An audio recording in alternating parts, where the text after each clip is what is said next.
it's look at the that's where the bolt release is right here.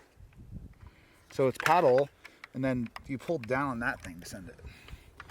This is an interesting gun. I don't like getting the thumb inside the trigger guard. I mean, that kind of, if you're hitting here, I understand how they could objectively want it. Figuring out a new system. Live. Doing it live.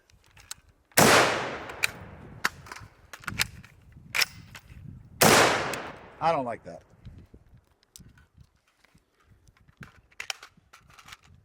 So, but then I have to get my finger in the trigger guard. I don't know.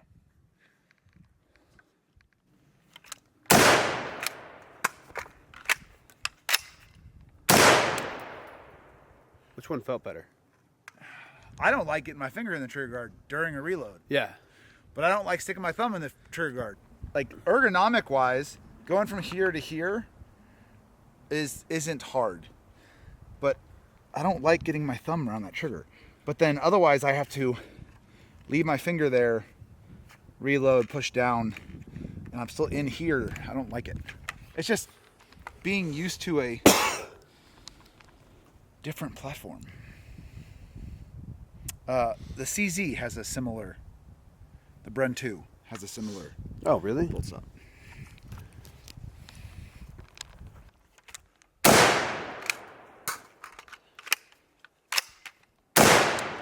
I don't know.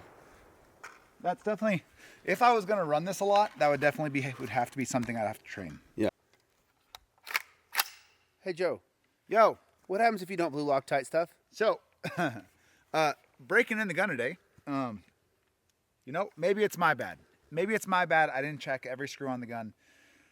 These little screws weren't tightened down super hard, and they sure as hell ain't Loctited, and one backed out. And so Taylor and I just spent the last 10 minutes on our hands and knees looking for a threaded side and a screw. And somehow we fucking found them.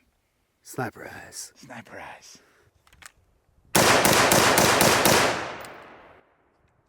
All right.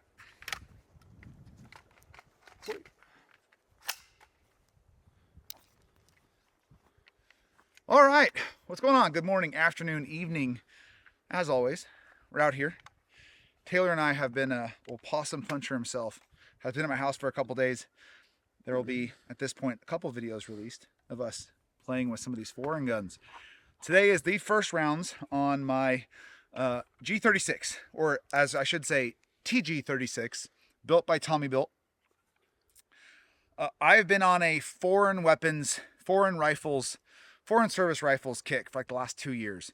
This led into my SIG 55Xs, Bren 2, FAL, AKs, and this was kind of one of the last ones that I was kind of putting off buying. I bought this from Tommy Built. This was not given to me. This is really one of the only ways to get a G36 in the US. You can buy the SL8 and you can buy a G36 kit. And honestly, I started thinking about it and talking to people. And when you buy a parts kit, the parts are always used. They came off a gun that had been shot out and then cut up and imported. And so my guns are users. I really don't care that it says HK on the receiver.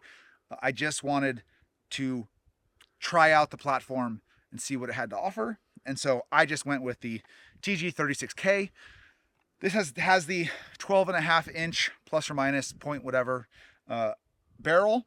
This is SBR'd. I went and got the actual HK stock on here. I forget what the nomenclature of this stock is. I went with Tommy Built's billet top rail, which honestly caused us to lose a screw today, which we found. And then I went with a B&T quad rail. So mod light with Arasaka as pretty much most of my guns. And I'm running a Vortex UH1 with their magnifier on top. No aftermarket trigger, no nothing. And kind of just breaking it in today. We got a real quick rough zero at 25. And we're about 120, 30 rounds into it. So this is not a long-term review by any stretch of the imagination. There will be another one coming as I get a couple thousand rounds into it. But for a breaking in video, I shot a post sample actual G36 about, what was that, 4 months ago, and this feels very much like the HK. It's a plastic gun. It's a short stroke gas piston. The gas piston system on this is what the HK416 was actually based off of, to my understanding. The G36 has always been something due to video games and stuff that had an interest to me. It's more user intuitive than I thought, honestly. There's probably going to be some parts in this video where we talk about reloads. The bolt release after the reload is right here in the trigger guard, which has taken some getting used to for me. Just having done ARs my whole career, having to either activate it with my finger or my thumb is just, I'm trying to decide which one I like better. But overall, dude, it's a fun gun. It's another sample of something ran by other forces that I can get some time on. We will see over the next few thousand rounds how it holds up. But for today, it's a fun gun, has ran fine, and we'll continue to beat on it. So more to come. I'm Joe with Bruiser Industries. I'll catch you next time. German space gun things. Let's get it.